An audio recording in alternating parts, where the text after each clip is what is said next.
नमस्कार, मंडल news bulletin में आपका स्वागत है। आइए पेश करते हैं आज के प्रमुख व मुख्य समाचार।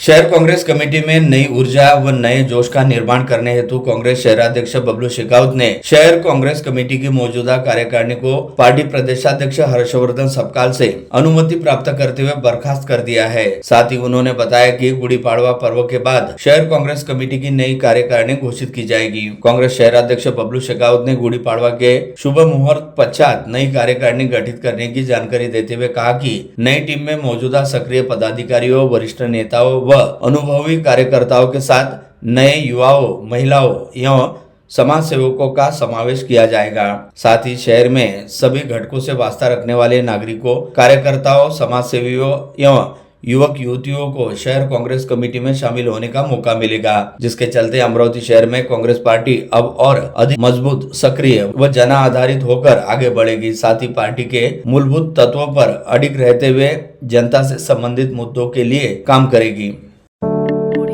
अमरावती महानगर पालिका अंतर्गत जोन क्रमांक 1 का साफ सफाई का जिम्मा गत शनिवार 14 मार्च से एकल ठेकेदार कोणार्क कंपनी को दिए जाने के बावजूद गिनती के 2-4 सफाई कर्मचारी वहां पहुंचने से खपा हुए चारों नगर सेवकों ने आज सवेरे मनपा के स्वास्थ्य अधिकारी डॉक्टर अजय जाधव का फूल मालाओं और फूल बरसाकर स्वागत कर अपने कठोर इरादे नए अंदाज में जाहिर कर दिए। खबर है कि नगर सेवकों के फोन कॉल के कारण अतिरिक्त आयुक्त नाइक मैडम वहां पहुंची थी। उन्हीं की दखल के कारण आज डॉक्टर अजय जाधव नगर सेवकों का कोप भाजन होने से बाल बाल बच गए, किंतु नगर सेवक चंदू खेड़कर ने आज दोपहर आयुक्त मैडम से प्रत्यक्ष भेंट कर प्रभाग की जोरदार साफ सफाई के लिए आवश्यक संख्या में कर्मचारी, वाहन और अन्य बातों की आपूर्ति हेतु चेतावनी के लहजे में आगाह किया। नगर सेवक चंदू खेड़कर ने बताया कि प्रभाग में जहां साफ सफाई कर्मी एकत्र होते हैं, ऐसे राहड़गांव शेगांव रोड के बीच के स्थान पर वे सवेरे ठीक 5:45 बजे पहुंच गए थे। उसी प्रकार साथी नगर सेवक प्रशांत उर्फ गुड्डू धर्मालय, वंदना प्रदीप मडके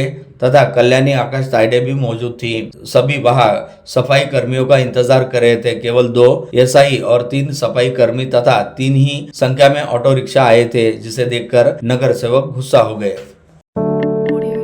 अमरावती महानगर पालिका के स्वच्छता विभाग ने घन कचरा संकलन और शहर की साफ सफाई के काम में लापरवाही पाए जाने में कोणार्क कंपनी पर 9,65,000 रुपए का जुर्माना लगाया। महानगर पालिका की ओर से शहर में म्यूनिसिपल सॉलिड वेस्ट के संकलन व परिवहन तथा दैनिक सफाई कार्यों के लिए कंपनी के साथ 28 नवंबर 2025 को करार किया गया था। इसके तहत पार्ट 1 के काम 1 दिसंबर 2025 से शुरू किए गए थे। स्वच्छता विभाग द्वारा 1 मार्च से 13 मार्च 2026 के बीच की जांच में करार की गई शर्तों का उल्लंघन सामने आया। जांच के दौरान कंपनी द्वारा उपयोग में लाई जा रही कुछ गाड़ियों के पास driving licence, registration certificate, insurance और रोड फिटनेस सर्टिफिकेट जैसे जरूरी दस्तावेज उपलब्ध नहीं पाए गए। यह करार की शर्तों का उल्लंघन माना गया।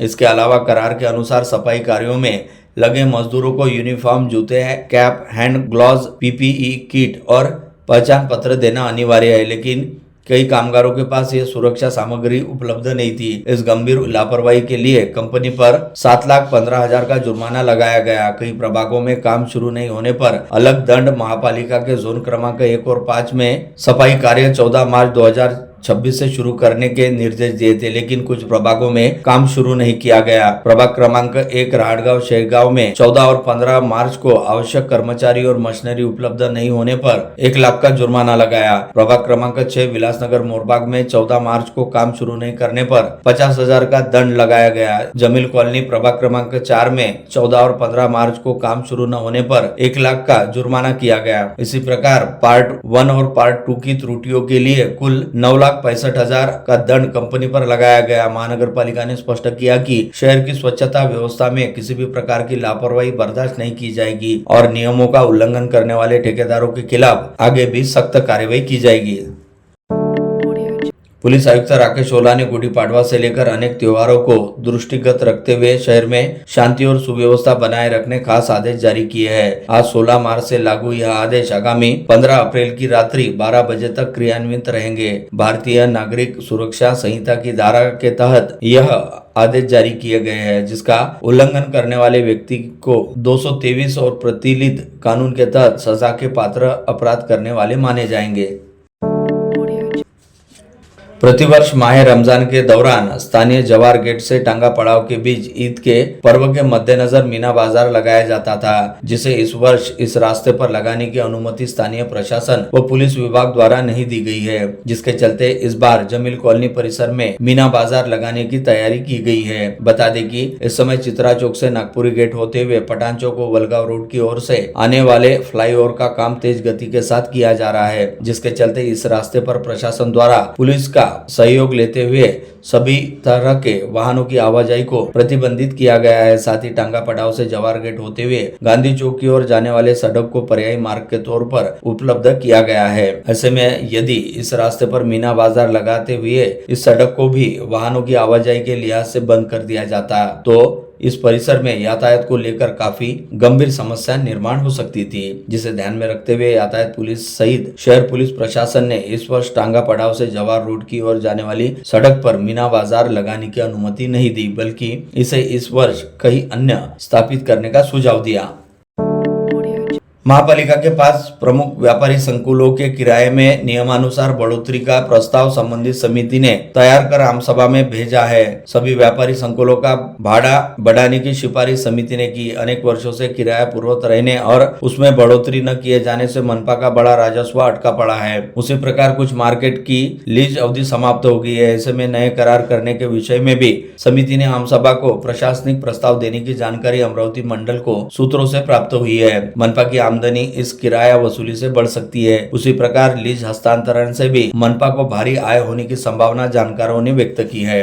अकेले जवार गेट संकुल से ही मनपा को प्रतिवर्ष 1,44,00,000 की आमदनी होने का अंदाज जानकार व्यक्त कर रहे हैं। वहीं मनपा के वरिष्ठ नगर सेवक भी संकुलों से मनपा को करोड़ों की आय होने का अनुमान व्यक्त कर कल की आम सभा में इस विषय पर साधक बाधक चर्चा कर मनपा हित में निर्णय लेने की बात कह रहे हैं, किंतु पदाधिकारियों का स्वर अलग बताया जा रहा है। मनपा के दादा साहेब कापड़े व्यापारी संकुल, जवार गेट व्यापारी संकुल, प्रियदर्शनी व्यापारी संकुल और सूरज बिल्डर्स व्यापारी संकुल की लीज पूर्ण हो जाने की जानकारी भी सूत्रों ने दी और बताया कि मनपा की स्थायी संपत्ति और मार्केट के किराए की निर्धारण समिति की कुछ माह पहले हुई बैठक के प्रस्ताव आम सभा को मंजूरी के लिए भेजे जा रहे हैं। किराया और डिपॉजिट निर्धारण समिति ने मोटे तौर पर वार्षिक किराया 7% और कई 5% बढ़ाए जाने की अनुशंसा सिफारिश की है।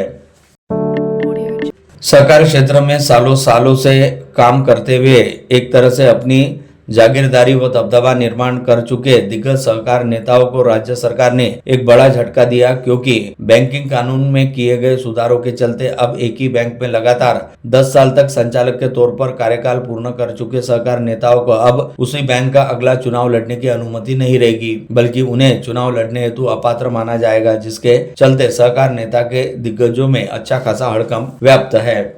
जिला मध्यवर्ती सहकारी बैंक के चुनाव दीपावली पर्व के आसपास होने वाले थे। इस बैंक में 21 संचालक है, जिसमें से मौजूदा उपाध्यक्ष अभिजीत डेपे, पूर्व अध्यक्ष बबलू देशमुख तथा संचालक सुरेश साबले, प्रकाश कालपांडे, सुधाकर बारसाकले, बाला साहेब अलोने, दयाराम काले, पूर्व विधायक नरेशचंद्र ठाकरे, जयप्रकाश पटेल व वीरेंद्र गायगोली के लिए अब इस संशोधन की वजह से पद पर बने रहने और अगला चुनाव लड़ने के लिए अपात्र ठहराए जाने का खतरा बना हुआ है।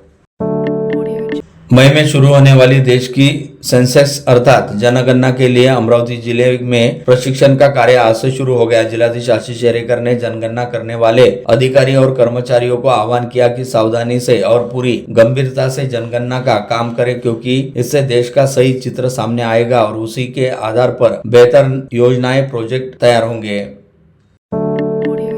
इस समय अमरावती से रिकॉर्ड तोड़ गर्मी पड़ रही है और मार्च माह के दौरान ही अमरावती शहर सहित जिले में पुराने आंकड़ों को पीछे छोड़ते हुए गर्मी का मौसम नए रिकॉर्ड बना रहा है, जिसके चलते विगत एक सप्ताह के दौरान अमरावती शहर व जिला विदर्भ सहित राज्य एवं देश में सबसे अधिक गर्म बना हुआ है। यह सिलसिला कल रविवार 15 मार्च को भी कायम रहा। अब अमरावती में अधिकतम तापमान 40.6 डिग्री सेल्सियस दर्ज हुआ। यह विदर्भ क्षेत्र अन्य जिलों की तुलना में सबसे अधिक तापमान था। साथ ही आज गर्मी की तीव्रता ने थोड़ी कमी आई और अधिकतम तापमान 40 डिग्री के आसपास दर्ज हुआ। इसके साथ ही अब अगले 2-3 दिनों के दौरान अमरावती को तेज धूप व गर्मी से राहत मिलने की पूरी उम्मीद है। अमरावती महानगर पालिका के राजापेट मध्य जोन क्रमांक 1 में से 1 की 10C2 ए की 15C2B और C3 ऐसी करीब 40 इमारतें जर्जर अवस्था में है। उन्हें मनपा ने मरम्मत अथवा ढहा देने की अपील भवन मालिकों से की है। मनपा द्वारा आज प्रेस नोटिस में कहा गया कि बारिश का सीजन आने वाला है, उससे पहले 2 माह में लोग चाहे तो अपने खतरनाक हो चले भवनों के काम करवा सकते हैं। मनपा का दस्ता शीघ्र खस्ताहाल भवनों का सर्वे करेगा। मनपा की प्रेस नोट में कहा गया कि कई इमारतों को अधिनियम 1949 की धारा 264(1), 264(2)(3) के तहत नोटिस दी गई है, जिससे भवन में होने वाली जान माल के नुकसान हेतु मनपा जिम्मेदार नहीं रहने की बात कही। उसी प्रकार यह भी कहा गया कि खतरनाक हो चली इमारतों को पूरी तरह से ढहा देने अथवा इमारत का कुछ हिस्सा ढहा देने के लिए मालिक और इस्तेमाल कर रहे लोगों को नोटिस दी गई। अनेकों ने आपसी विवाद और कुछ जगह कमर्शियल उपयोग होने से टालमटोल हो रही है। कई मामलों में लोगों ने मनपा के नोटिस को प्रतिसाद ही नहीं दिया। जिले के सांसद और कांग्रेस नेता बलवंत वानखड़े ने आरोप लगाया कि बीजेपी और उनकी सरकारें गलत दावे कर रही है। रसोई गैस को लेकर हकीकत छिपाई जा रही है। वे खुद सिलेंडर की लाइन में लगे और अमरावती के कई गैस एजेंसियों के बाहर खड़े लोगों से बात कर चुकी है। जिले में रसोई गैस की भयंकर तंगी रहने पर भी बीजेपी सरकार उसे बता नहीं रही है। दरअसल यह केंद्र सरकार के गड़बड़ नियोजन का मामला है। सांसद वानखड़े ने कहा कि बीजेपी का आरोप सरासर झूठा है कि विपक्षी गलत नैरेटिव और अफवाहें फैला रहा है। जिले में कई स्थानों पर उन्होंने देखा कि लोग कड़ी धूप के बावजूद घंटों कतारों में लगे हैं। यदि लोगों के पास रसोई गैस होती तो इतनी धूप में कौन इस तरह लाइन में खड़ा रहता।